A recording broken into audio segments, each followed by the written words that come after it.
দেশে ভোজ্য তেলের দাম বাড়ানোর প্রক্রিয়া এখনও অস্বচ্ছ, ব্যবসায়ীদের ইচ্ছে মাফিক। ভোক্তা অধিকার সংগঠন ক্যাব বলছে ভোজ্য তেলে বাজারে সরকারের নিয়ন্ত্রণ কম।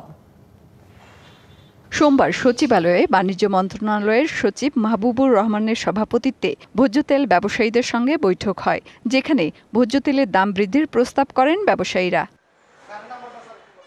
বৈঠকের পর প্রতি লিটার সয়াবিন তেল ৬ টাকা, খোলা তেলের দাম ৮ টাকা আর পাম তেলের দাম ১৩ টাকা বাড়িয়ে বিজ্ঞপ্তি দেয় Bangladesh vegetable oil refiners and vanaspati manufacturers association, যেখানে বলা হয় বাণিজ্য মন্ত্রণালয়ের সঙ্গে আলোচনা করে আন্তর্জাতিক বাজারের সঙ্গে সামঞ্জস্য রেখে নতুন মূল্য সমন্বয় করা হয়েছে।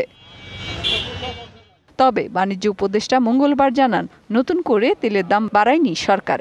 তেলের দাম বৃদ্ধি হবে কি হবে না, এটা পুরো বিশ্লেষণ বাণিজ্য মন্ত্রণালয় করে বাস্তবমুখী সিদ্ধান্ত। ম্যানুফ্যাকচারার অ্যাসোসিয়েশনের প্রেস রিলিজ দেওয়ার কোনো বৈধতা নেই যতক্ষণ পর্যন্ত না এটা বাণিজ্য মন্ত্রণালয় কর্তৃক স্বীকৃত।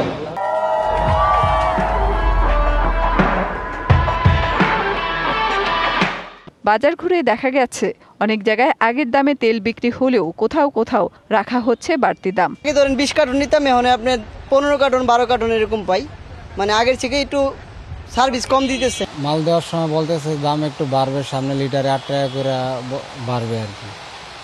তো এখনো বাড়তি রেটে পাই না, আমরা আগের রেটেই মাল দিতেছে আর কি। রাজনৈতিক পট পরিবর্তন হলেও এখনো সরকারকে বৃদ্ধাঙ্গুলি দেখিয়ে তেলের দাম বাড়ানোর প্রবণতা রয়েছে, বলছে ভোক্তা অধিকার সংগঠন ক্যাব। আমরা মনে করি এটা সরকারের আইনকে বৃদ্ধাঙ্গুলি প্রদর্শন করা। কারণ হলো তারা একতরফিয়াভাবে কোনোভাবে এই ধরনের দামটা বাড়াতে পারে না। বাড়াতে গেলে অবশ্যই সরকারের পূর্ব অনুমতি দরকার। দেশের বাজারে তেলের দাম বৃদ্ধির প্রক্রিয়া অস্বচ্ছ বলেও মনে করে ক্যাব। মেহের মনি, ডিবিসি নিউজ, ঢাকা।